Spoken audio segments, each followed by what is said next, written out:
Stogie for the road, man.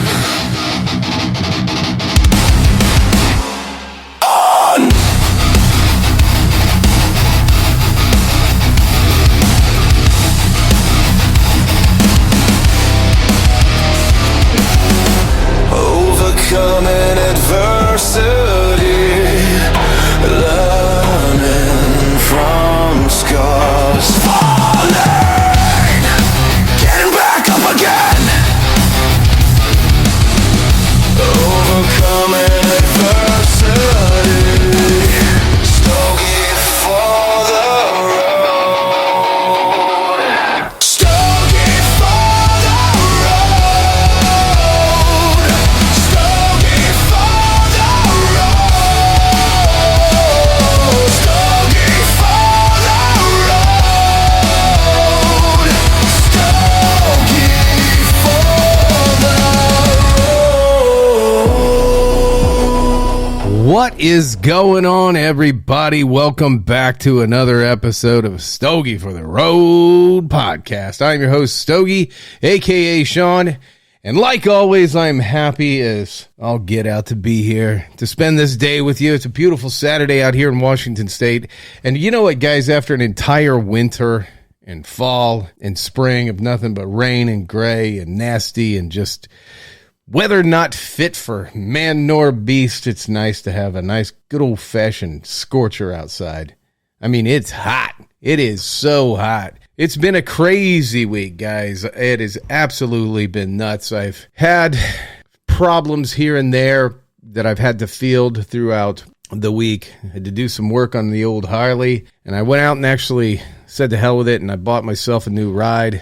I got a new car, so I got the car and the Harley now, and Bonnie and I are riding in style, and we're just as happy as all get out. Like I said, things are really turned around for the better, and it's been a rough, I don't know, going on about 4 years, picking up the pieces and putting old Humpty Dumpty back together again, but I think we're seeing daylight, and guys, that's a message to you. That's not me patting myself on the back and, proud of myself for all that. You know what? Let's just do this. Sean, yeah, thank you. I appreciate it. Yeah. No, stop. No, you're too much. No, just keep going. Okay, never mind. Don't do it. Yeah, I'm just kind of letting you guys know that there's hope. You lose everything, you face down in the mud, you get your ass whipped. As long as you got good people around you and you take care of yourself and you keep your eye on the prize and keep your eye on the ball, you can turn a corner and life gets better. It truly does. Does that mean that you're going to be without the ebbs and flows of life and you're going to be without issues and problems and people letting you down and disappointing you? No, nobody's exempt for that. It's a thing called frickin' life, and you gotta suck it up. But it always does get better. So speaking of friends, since we just touched on that, that's what today's podcast is going to be about. Some friends are just debts that nobody keeps a ledger for. Let's ponder that there for a second. Let's just sit back and think about all those wonderful friends we have out there that tell you, brother, I got your back. Just say the word and I got your back. I will follow you into hell. Or, girl, I'm your ride or die. You got to love that one. You got to love those people that say they're your ride or die and they got your back. Yeah, motherfucker. You got my back. Way back. Like all the way back. In the cheap seats way back. Guys and girls. People will say everything they need to say to make you feel good about having them in your life so they can hold their stake in your life. They want that little piece of it. Whatever you got. What can I get? Those opportunists. It's very, very rare, especially in today's society, to find a friend that doesn't in some way, shape, or form have their hand in your pocket. And it could be everything from money to notoriety to free counseling to business opportunity, or just to vomit their problems at the feet of you in order for you to soothe them because they have no intention of changing. And you know what I've realized is this very title of this podcast. We have absolutely no freaking accounting system for friendships. None. If I borrow $500 from you, everybody understands that transaction. I owe you $500 back. That's easy. But what happens when I borrow 5 years of your life? What's that worth? What happens when every time my relationship goes to shit, I call you 2 hours Monday, 3 hours Wednesday, and you listen. You listen for years. You talk me off the ledges. You help me make decisions. You reassure me. You soothe me. You put your own evening on hold with the people that care about you because once again, my life is on fucking fire. What's the invoice for that? How do we keep track of that? How do you make me whole again for the time I invested in you? Guys, there isn't one. And that's what's interesting. We have an accounting system for money, but absolutely none for human energy or time. And because there's no receipt, people convince themselves that they never took anything. Let that wash over you for a second. That is absolutely freaking fascinating to me. They know that they've taken up hours and hours of your life, and then they walk away like they owe you nothing. Someone can take thousands of hours of another person's attention, connections, professional knowledge, opportunities, emotional labor, hospitality, vacations, favors, and support, and then genuinely walk around believing I've never asked them for anything. Motherfucker, you asked them for an entire Tuesday and Thursday and half of frickin' 2024. Time counts, you asshole, and attention counts as well.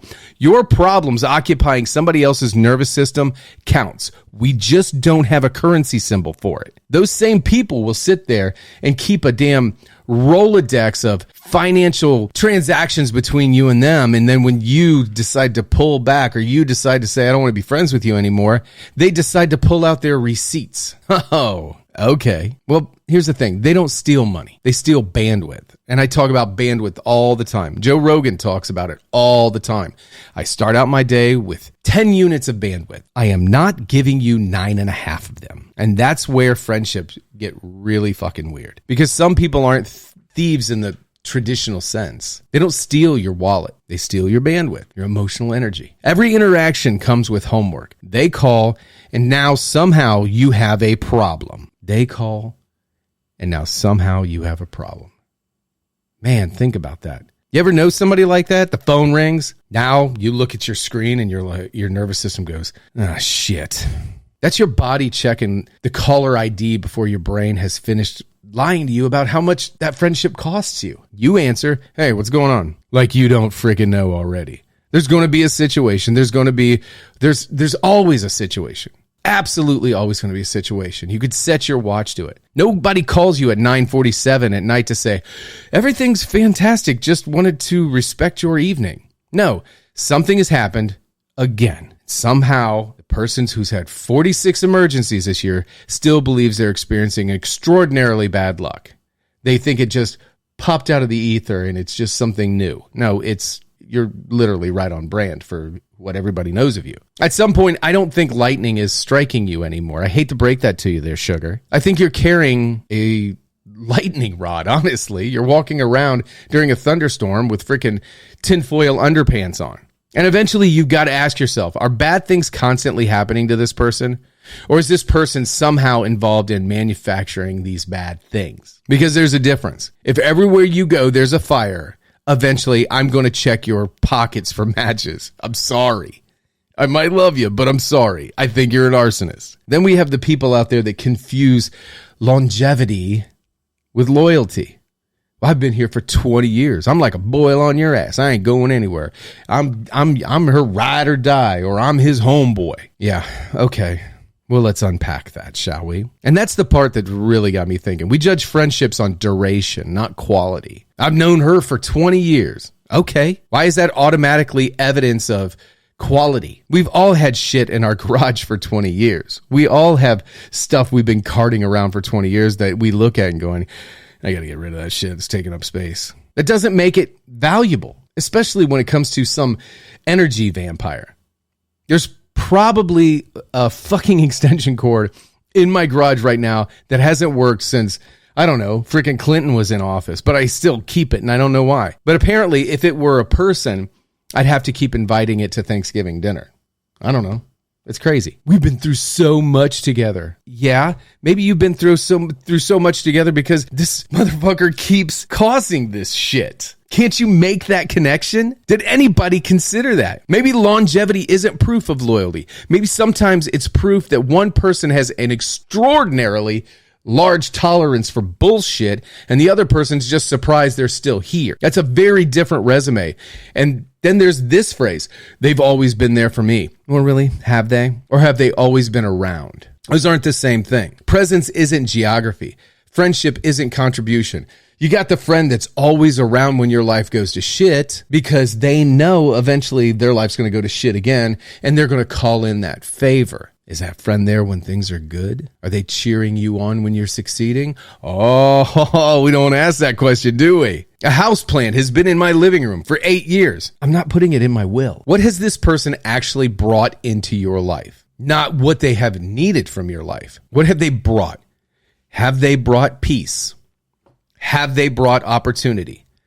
Have they brought perspective? Have they brought laughter? Have they brought truth? And I mean real truth. Have they brought accountability? Real accountability? Did they make you bigger? Did they enhance your life?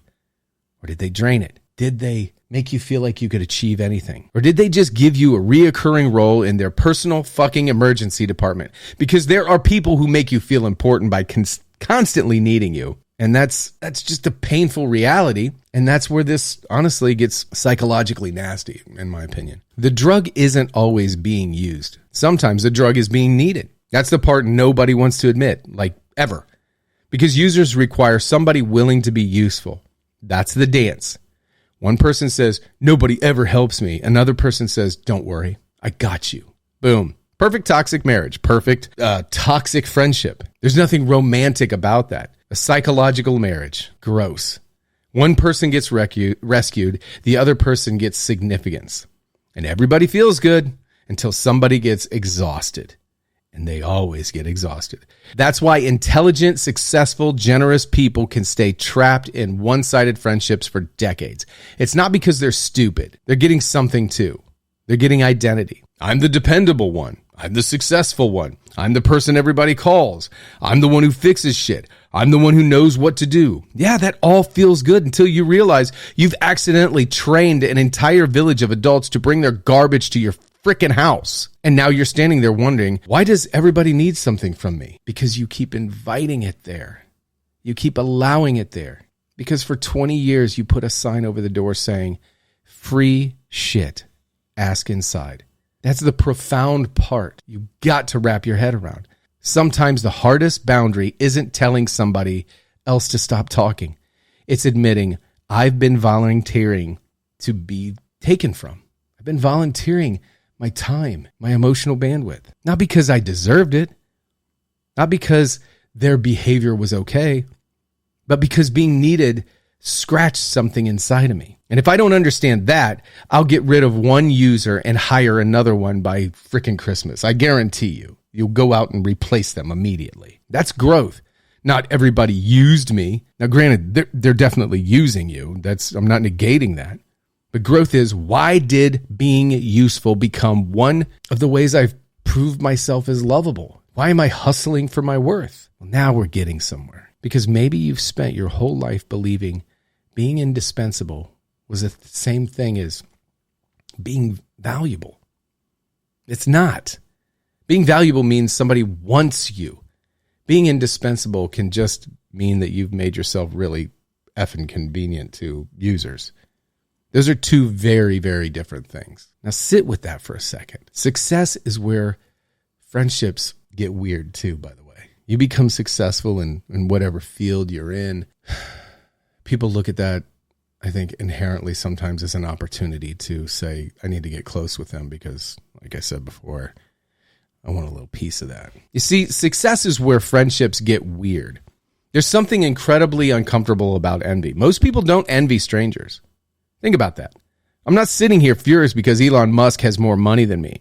He's on another freaking planet financially, literally, probably, and eventually. But your buddy gets a $20,000 a year raise. Now your brain does some weird shit to where you just are all consumed by it. Because envy needs proximity. That's the big thing. People that are close to you are usually the most envious. We always compare sideways. The guy you started with, the woman who was in the same position, the friend who used to struggle beside you. Then one starts climbing. That's when friendships get tested, because when you were both struggling, your equality was automatic. Now one person's changing, building, making money, starting something, getting healthier, finding purpose. And suddenly the friendship has to survive asymmetry. That's freaking difficult because your success can accidentally become somebody else's mirror. You didn't accuse them of anything. You didn't criticize them. You just improved. And your improvement quietly asks them, what are you doing? Well, they hate that question. That's like kryptonite to them. So sometimes they don't attack the success. They attack the person. You've changed. Yeah, that was the freaking idea, jackass. Imagine going to the gym for 3 years and somebody says, your body changed. Well, thank you. That's why I freaking went. Why is personal growth the only area where change is treated like evidence of betrayal? It's incomprehensible if you ask me. And here's what's really interesting about that. Sometimes people were perfectly comfortable with you being successful as long as your success benefited from them. That's a whole different animal. You're doing well. Fantastic. Pick up dinner then. You've got connections. Fantastic. Make the introduction for me then. You got professional knowledge. Fantastic. Can I call you for 2 hours tonight to get free therapy? You own something nice. Fantastic. Can I use it? You're successful enough to be useful, but not yet unavailable.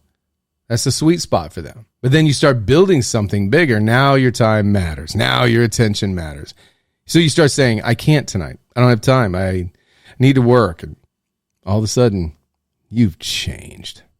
No, dummy. My calendar changed. You just thought you owned part of it. Here's the test I'm pretty interested in right now. Not what shows up when you're down. That's important. But there's another test that's harder. Who can tolerate you becoming somebody they no longer have leverage over? Who can tolerate you not needing their approval or having a say in their life? Who can tolerate your success without turning it into arrogance? Who can tolerate your boundaries without interpreting them as rejection? Who can tolerate your life getting healthier, even if that means you call them less? Who can tolerate your business growing even though you're no longer available for 3-hour emergency therapy sessions? That's friendship. Because real friendship doesn't require you to remain the same size so everybody around you stays comfortable. And this is why I think success exposes relationships differently than failures do. Failure tests whether somebody will help you. Success tests whether somebody can remain happy for you when you no longer need their help. That's much more interesting because helping somebody makes us feel good. We all know that. Watching somebody outgrow the need for us, well, that's harder. Real love says, look at you. You don't need me the way you used to. I'm so freaking proud of you. Possession says, you don't need me anymore, and I'm threatened by that. And that's a big difference, folks. Maybe you don't lose a friend. Maybe you lost a role. Maybe that's the real tragedy, now that I'm thinking about it. Sometimes you don't actually lose friends when you grow. You lose roles, the rescuer, the financier, the counselor, the fixer, the connector, or just the audience. The person who always says yes. And when you resign from that role, the other person has absolutely no idea how to relate to you because they never learned you. They just learned how to get from you, get the things, to get the job at the place where you work, to get you to hire them in their business, to do your roof or your house cleaning or buy stuff from you while you're out there peddling it. They never learned you. They learned your function. And that's fucking brutal. Imagine discovering somebody has known you for over 20 years, but mostly knows what buttons to press when they need something. They know your generosity, your guilt, your competence, your resources, your soft spots. But do they know you? What scares you? What you're building? What you need? What keeps you awake? When was the last time they asked a question about your life and stayed on the subject long enough to hear the answer? You know, that friend that's always talking about their relationship with their boyfriend or their girlfriend. And then when you talk about you, they drift away and then somehow roll it right back to their own shit. That's the audit that you should be taking. Not, how long have we been friends? Ask, if I stopped performing my function tomorrow, what relationship would actually remain? Well, that's a terrifying question for you to ask, isn't it? Because then you might be sitting there going, fuck, I don't have any friends. I have a bunch of hanger-ons. But I'll take a terrifying truth over a comfortable lie any day of the week. I'm not interested in, saying, oh, so we're just pretending here. And here's the part that should make everybody uncomfortable. It's easy to make the user the villain. Sometimes they fucking deserve it. I'm sorry. But if you keep ending up surrounded by users, do the math. You've got work to do on you, because there's a difference between blame and responsibility. Their decision to exploit generosity belongs to them. But figuring out why you repeatedly hand unlimited access to people belongs to you as well. I've done that so many times in my life. Bad marriage? Well, dumbass, you fucking married her. Bad relationship? Well, dumbass, you picked her. Bad job? Hey, dumbass, you applied for it. Bad car? You went out and bought it. 95% of the shit that goes on in your life is your damn fault. And 95% of the people out there in this world absolutely have no concept of that. Figuring out why you repeatedly hand unlimited access to people, it belongs to you. Maybe you don't know how to say no. I struggle with that mightily. Maybe conflict scares you. Maybe being needed makes you feel important. Maybe generosity becomes part of your identity. Maybe somewhere along the line you've learned, I'm useful enough and people won't leave if I just stay useful. And holy shit, there it is.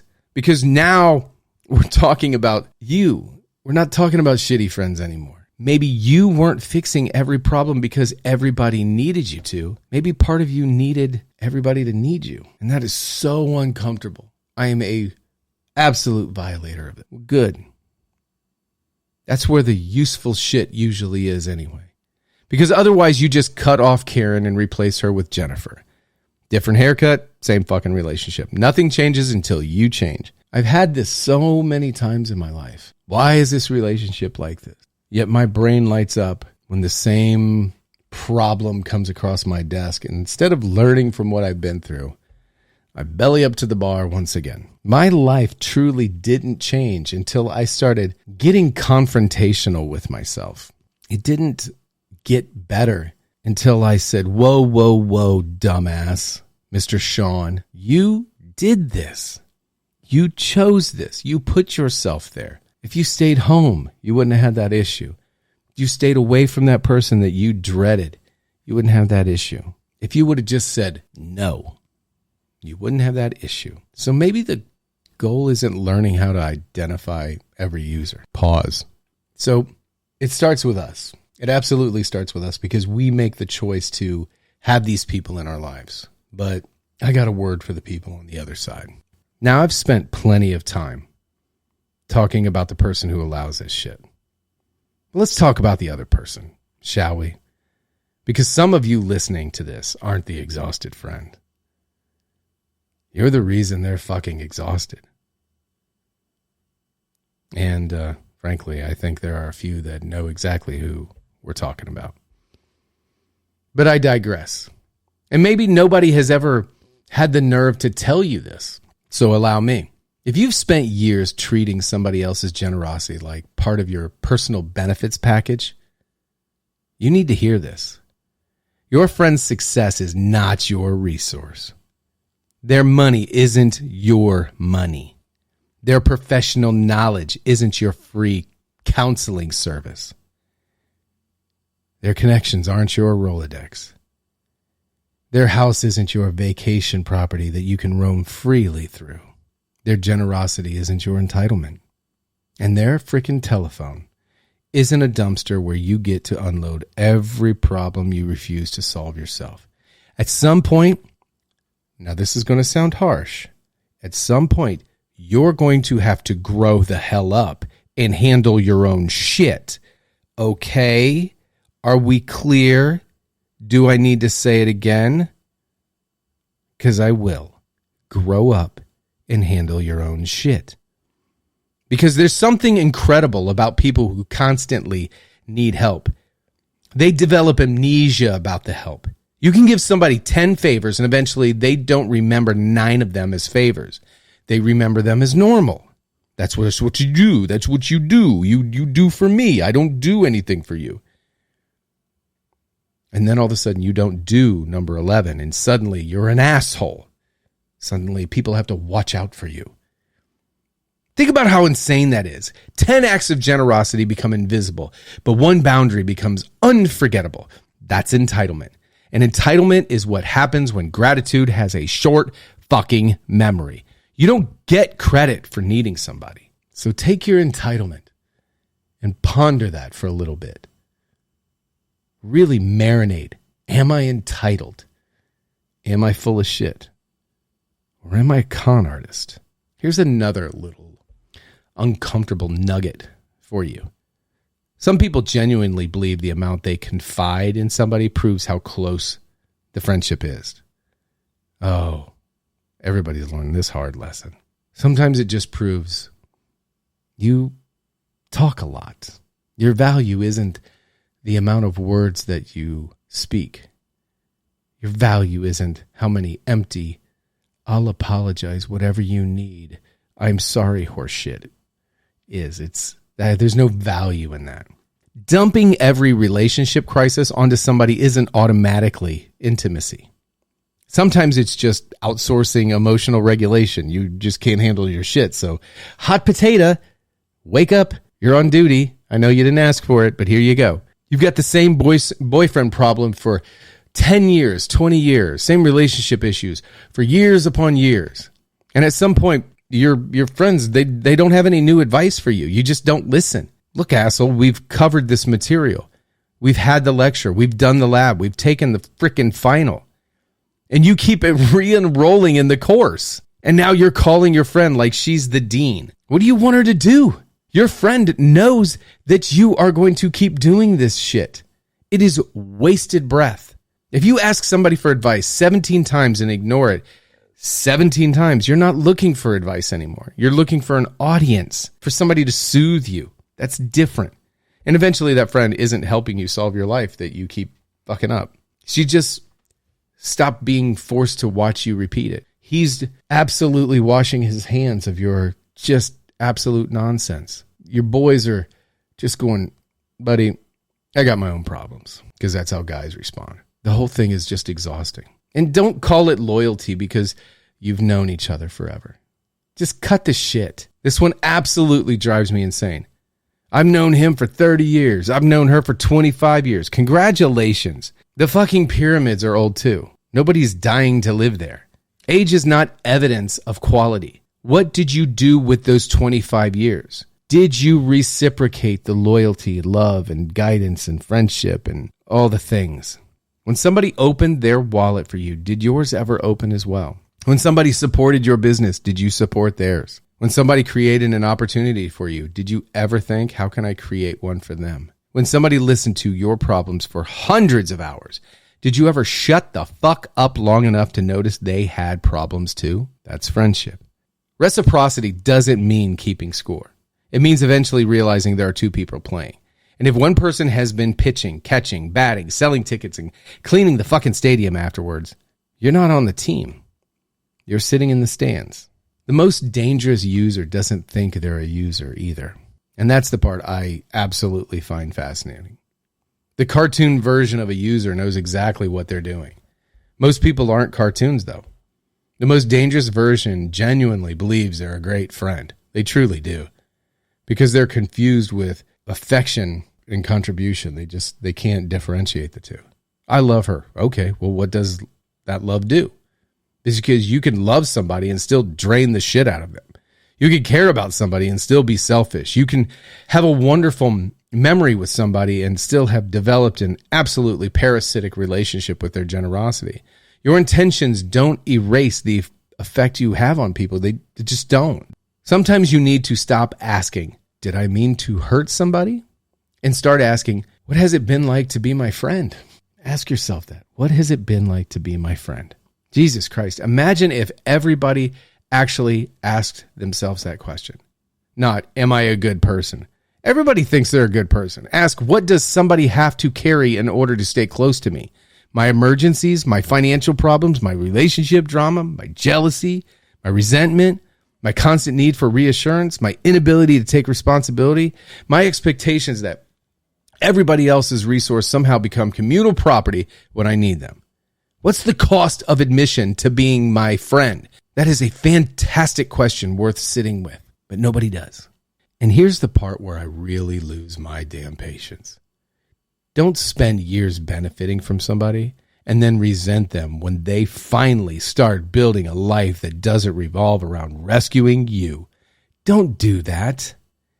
Don't enjoy somebody's generosity when it flows towards you and then call them selfish when they finally redirect some of it towards themselves or the people that they truly care about that enhances their life. Don't celebrate their competence when you're benefiting from it and then call them arrogant when they recognize their own value. Don't love their availability and then resent their ambition when the business starts growing and suddenly they're not answering the phone every time your relationship has another 5-alarm freaking fire. That's not friendship. That's wanting somebody to remain convenient for you. And there is a profound difference between I miss my friend and I miss having access to my friend. Sometimes you don't miss the person. You miss the service. You miss the advice. You miss the money. You miss the favors. You miss the opportunity. You miss having somebody capable of standing nearby when your own decisions come home to collect rent. That's not grief. That's called withdrawal. And maybe that's why boundaries piss certain people off so badly. A boundary doesn't just tell them no. It forces them to discover something about themselves. Holy shit, how much of this relationship depended on what I was even getting? There's an ugly little mirror for you to look in. Look into it anyway. So, if you recognize yourself, I'm not going to tell you that you're evil. I'm going to tell you something harder, something that should crush you, break you down, leave you speechless. One word, change. Call somebody without needing anything. Pay for dinner this time. Ask how they're doing and truly listen. Shut the hell up and listen to the entirety of their answer as well. Support their business, their goals, their dreams. Celebrate something good happening to them without immediately comparing it to yourself or going after them. Handle one of your own emergencies without making it somebody else's freaking homework assignment. And if somebody has spent years showing up for you, tell them you noticed. Better yet, show them you've noticed. Because gratitude isn't something you feel privately. Gratitude has behavior attached to it. And if hearing this makes you defensive, don't immediately reach for the phone and say, is he talking about me? Ask yourself one more useful little question. Why does it feel like I am? Because I haven't named anybody. I'm just describing a pattern. So if you're thinking you're in your little place and you're just absolutely in a knot right now and you go, oh my God, that is me? Good. That's not an attack. That's an opportunity. But if your first instinct is to get pissed at the one person holding up the mirror instead of examining what the mirror is showing you, well, then maybe we've just discovered why your friendships keep ending the same damn way. You know you can stop, right? You can become the friend who contributes, the friend who reciprocates, the friend who doesn't need somebody diminished, available, and guilty or useful in order to stay connected to them. Because real friendship isn't, what can you do for me? It's, how can I be beside you?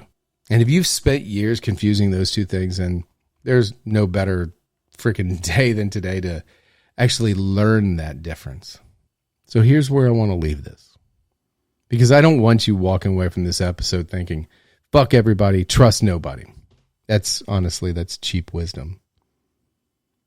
Anybody who's been hurt can become cynical. That's just lazy. That's like saying, my car broke down, so I'm never going to drive again. Just knock it off. The harder thing is learning how to see people clearly without becoming somebody you don't like in the process. Because maybe the goal isn't learning how to identify every user, because you'll never do it. People are complicated and they're all got all these little subtle nuances. It's hard to keep up with. Motives are mixed. Sometimes good people become selfish. There's that as well. Sometimes selfish people surprise you. Sometimes friendships simply run their course, and sometimes, somebody really was just using the shit out of you. You know, let them go. Float on away, just like old Wilson in that Tom Hanks movie. But maybe the goal is becoming the kind of person who doesn't require being needed in order to know that they're valuable. Because if I don't need you to need me, I can finally see you clearly. I don't have to rescue you. I don't have to impress you. I don't have to finance the friendship. I don't have to solve every crisis. I don't have to earn my chair at your table. And I don't have to keep somebody in my life for 20 years just because they've already been here for 19. I can just be me. You can just be you. And neither one of us needs anything from each other other than honesty, loyalty, laughter, and perspective. And somebody who answers the phone when life really goes to shit. That's friendship. Not dependency, not obligation, not a freaking rewards program where 20 years of knowing somebody somehow earns you unlimited access to their wallet, their knowledge, their time, and their emotional bandwidth. Friendship. Just friendship. And maybe that's why your circle gets smaller as you get older. Maybe you're not becoming bitter. Maybe you're becoming accurate. And there's a difference. Maybe you finally stop confusing history with intimacy. Stop confusing proximity with loyalty. Stop confusing being needed with being loved. Stop confusing somebody knowing everything about your life with somebody actually giving a shit about yours. And stop confusing they've always been there with they've always been there for me. That's not the same damn sentence.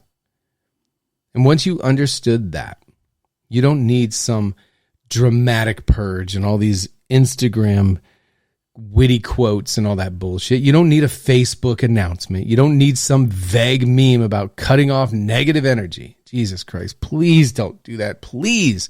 The internet sees you and they're laughing at you. Nobody needs another picture of a lion walking alone with my circle got smaller because my vision got bigger. We fucking get it, Simba.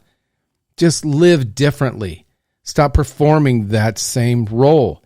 Stop automatically reaching for your wallet. Stop immediately fixing the problem. Stop believing every emergency deserves your participation. Stop confusing somebody's disappointment with evidence that you've done something wrong. And then watch. That's it. Just watch.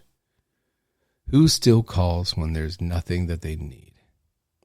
Who asks how you're doing and actually waits for the fucking answer? Who celebrates when something good happens without immediately changing the subject? Who supports the thing you're building? Who tells you the truth when you're being an asshole? Who can disagree with you without trying to diminish you? Who can sit at your table without needing you to pay for the meal? Solve the crisis, make the introduction, fix their life, improve your loyalty. Those are your people.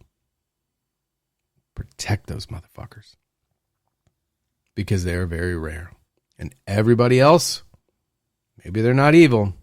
Maybe they weren't consciously using you.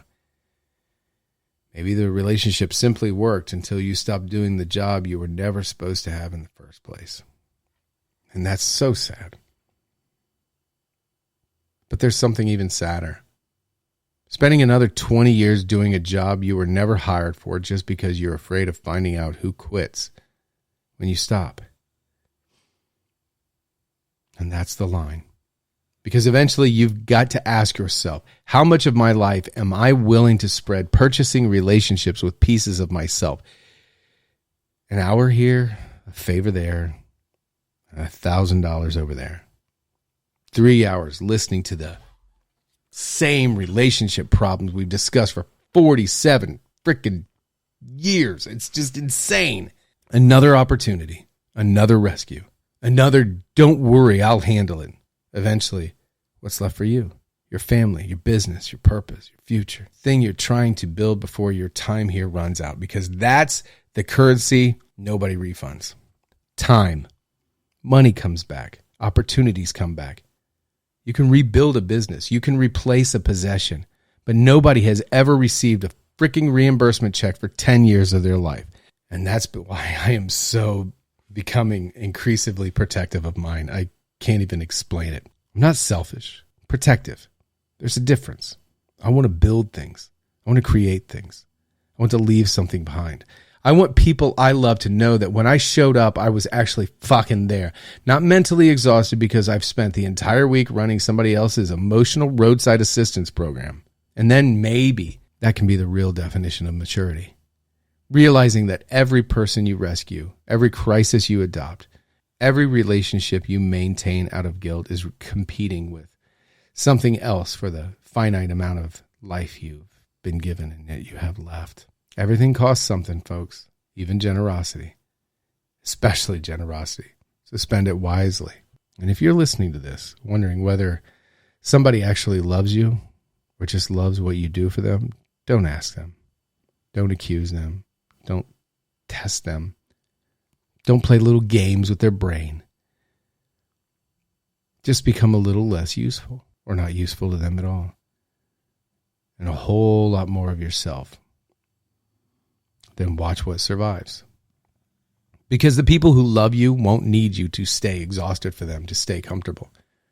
They won't need you broke so they can keep borrowing from you. They won't need you available so they can keep unloading. They won't need you small so they can feel big. They won't need you struggling so they don't have to examine themselves. They'll want to see you fucking win. Even when your victory doesn't benefit them. Especially when it doesn't benefit them. That's friendship. And if somebody disappears because you stop performing a service for them, well, maybe you didn't lose a friend. Maybe you finally closed an account.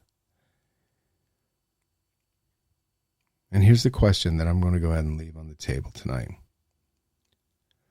If you stopped being useful tomorrow, who would still want you around? Because there's another question that's even more important. If nobody needed anything from you tomorrow, would you finally understand that you still have value? Once you know the answer for that, users lose their leverage. Rescuers lose their addiction. And friendship gets to become what it is supposed to be. Two people choosing each other. Not because of what they can extract, but because life is simply just better when the other person is sitting at the table. So, that's enough for tonight, folks. This is a stogie for the road. Take care of your people, but just make damn sure they're taking care of you too. See you next time, folks. I'm out of here.